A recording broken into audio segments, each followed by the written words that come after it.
Традиционално по 24 пат бадникарите го одбележаа големиот христијански празник Бадник на платото пред соборниот храм Свети Климент Охридски во Скопје. Пред насобраните бадникари се обрати поглаварот на Македонската православна црква Господин Стефан, кој истакна дека овој ден бил спасоносен настан и долго очекуван за сите без разлика кога и каде живееле и живеат.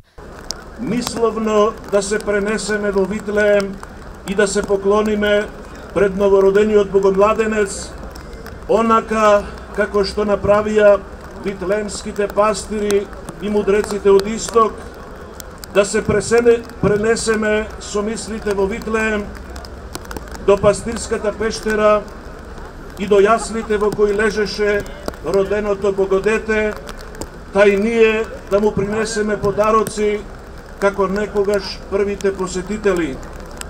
А од нас најскапоцени и за нас најспасоносни подароци би биле нашата чиста вера, нашата нелицемерна љубов. На прославата присуствуваше и градоначалникот на град Скопје Коце Трајановски, кој им го честиташе на граѓаните Бадник и утрешниот празник Божи, ки им посака здравје, среќа и успех во животот. На сите православни христијани би сакал да им го честитам Бадник и утрешниот ден Божич, значи ден на Христовото раѓање, да им посакам здравје, среќа и успех во животот, да посакам мир во душата, мир во семејството, мир и разбирање меѓу нас.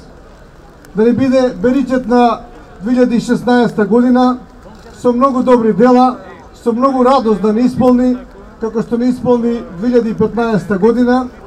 Затоа, нека е со здравје, нека е со среќа, да сте живи и здрави. Здравичарот Драган Мијалковски пред бадникарите здравицата за среќа и берикет оваа година ја испеа преку песна. Прославата продолжи со пригодна музичка програма.